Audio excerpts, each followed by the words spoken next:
Okay, so since the first 4 delays are identical, I'll just go into the layout, but we'll just focus on delay 1. So where you start usually would be right here. So right now I have 16th notes selected. This is a way for you to sync your stutter or your delay time. So it automatically computes all of the milliseconds information for how long the delay time will be. So 1/16th, and I'll hit it right now and the LED should come up. Sounds right. And below them is multiplier. So if you move it down, it'll start multiplying it by a different number. If you move it up, it'll start multiplying it by a higher number. What that means is 16th note multiplied by 1 is just 1/16th note.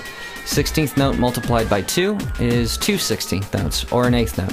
So I'm going to hit C again, and the left side's going to be an 8th note, the right side's going to be a 16th note. Okay. And I've also added in here a fader option. So what that does is it changes the numeric values of the fader to just be milliseconds. So it gives you a little bit more direct control outside of tempo-based stutter syncing, if that's what you want.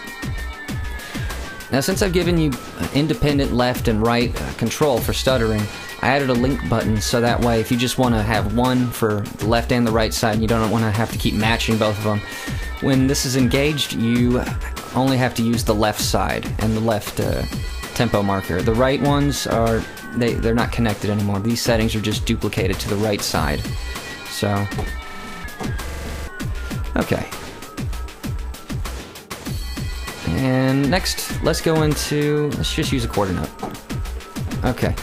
Smooth and silence percentage. First off, smoothness. This is just a way to crossfade between the stutter effects. If you've ever taken a bit of audio and then copied it and duplicated it for, I don't know how many times, 8 times, you have an option to either, crossfade it so that way it's not a very harsh clicking noise on each stutter. Maybe you like that, maybe you don't, but I decided to just put in a smooth option so you had the option to choose to do that. So right now if I hit it and there's no smoothness, just straight up quarter notes, add a bit more smoothness, it should round out the ends or the transients of when the delay starts.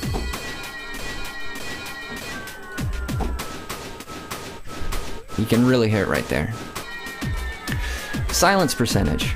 So if you've ever stuttered something by, I don't know, a 16th note or a quarter note, but you wanted to inject some silence into it, but still have it just be rhythmically a quarter note, that's what this does. So at 0% silence, we're not going to get any silence. It's just going to be a straight quarter note. 50% silence, it's still going to be time-wise a quarter note, but it's going to cut off 50% of the quarter note. And then the more percentage of silence you have, the more you're just taking the sound away from the end. Okay. And put this back, or something else, 32 note and link.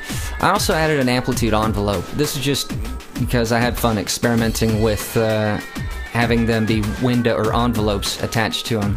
So if you use it, you just adjust it to however you want. By default, the sustain is up, so it's almost just on-off gate.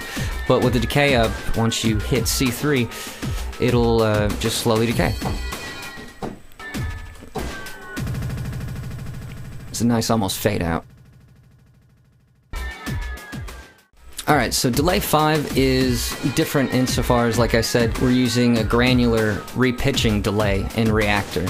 So what that lets us do is once we've started stuttering something, we can actually start changing the pitch of it as well. So let's see here, A3, so I'm going to hit A3. Sounds normal, but then I can start moving the pitch up.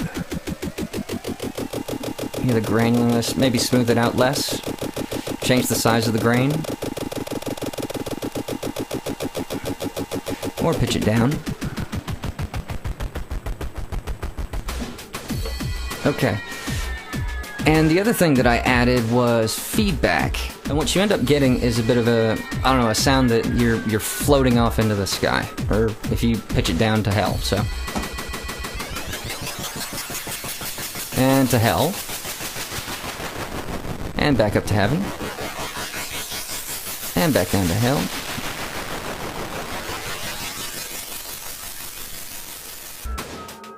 Okay, with delay 6, Like I said, we have a stutter effect, but every time it repeats itself, it decreases by a percentage that you set. The delay time right here and the fader right here are the same or in any of these, but it's right next to what I call the curve. And what this is it's just a percentage value. So 0.1, 10%. It's going to decrease the size of the delay or stutter by 10%. So let's try it out.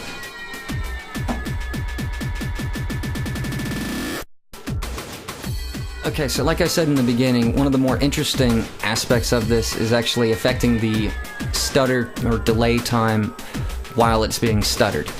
Now, right now I've mapped one of my controllers to, let's see, I'm using a V-synth and just one of the knobs to control the delay one time. And it's linked, so this one's going to affect the right side too. So, right now we're going to stutter it, and then I'm going to pull it down to very small values and then back up. So this is going to force the delay to start just getting rid of stuff, and then we're going to start telling it to give us more stuff, because the delay time increases, it has to start filling in the blanks. So here we go.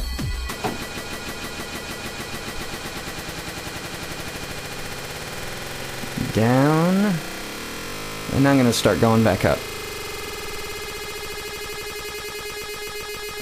And then we're starting to get like weird artifacts right there. And then you can just keep doing it if you want to.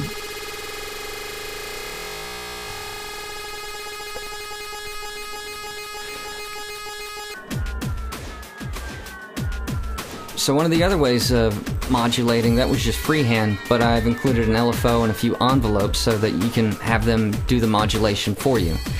So right now, let's have the LFO modulate the delay time of delay 1. They're linked, so give it a fair amount, 0.75, sure, or 7.6, 5. And I've got it sync enabled, and with the sync phase of 0.5, it's going to, let's see here, with the way it'll work, it should start off at the top and then go down, so it'll actually make it a little bit longer than a quarter note, and then just keep going down, down, down, until it starts going back up.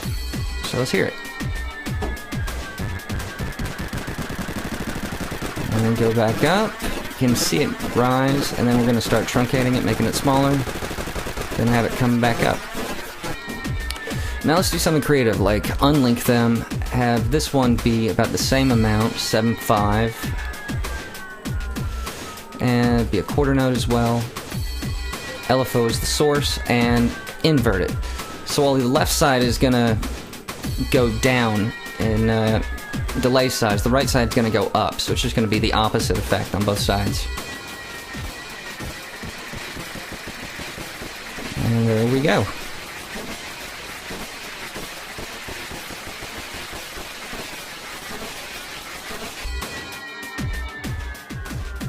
Okay, so if we're going to use envelope to modulate it, kind of like we did with the delay, or the LFO, except the LFO keeps repeating. The benefit of having an envelope is at least something like a sustain, where it'll just actually stop affecting it until you release the key. So right now, envelope 1 selected, link, so that way left and right will be the same. We'll have it affected by about 99%. And I've got it so right now that there's no attack, it'll just immediately start decaying. Now it's inverted, so what that means is it'll just shove the delay time all the way down and then start just bringing it back up, giving it a weird, I don't know, expanding sound.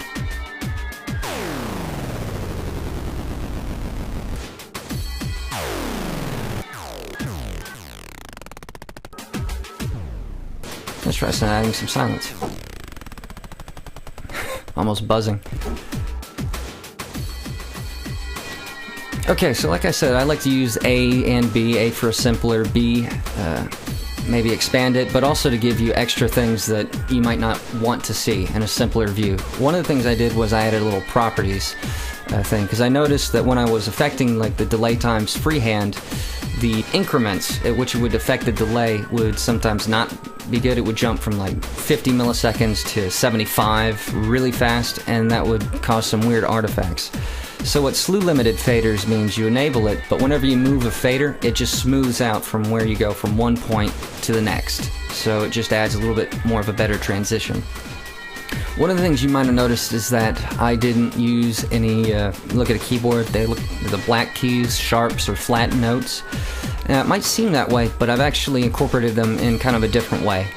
Now, since each of these things is actually running right now in the background, the sound is just feeding back, but the amplitude envelope isn't engaged, it's just passing audio through the input to the output. Right now, if I stuttered using the C, or delay 1, if I hit C sharp, it'll just open up the envelope, so you hear what you just stuttered.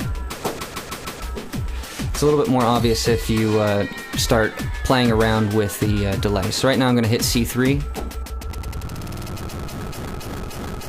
Okay, so we've got a new sound, and now I'm going to hit C sharp, and it'll just play that sound again, because right now it's going on in the background. And that goes with any of the delays, like delay 2. If I hit D sharp,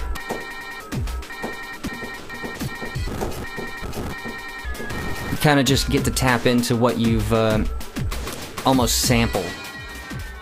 Now, I've also included with each of these effects that I've made in Reaktor a certain, small amount of just snapshots, or almost just presets that I say would just help you learn more about this, or just get you off to a good start. So like default, it's all in quarter notes and everything's set to the same. Progressive stutter is just 16th note, 24th, 32nd, 64th, 128th. And then I start just saying affecting one delay. Delay 1, delay 5, and delay 6 a few times, and just give you some interesting ideas about what this thing can do. And you'll have to suffer through what my names mean, but you know, something like my car melted.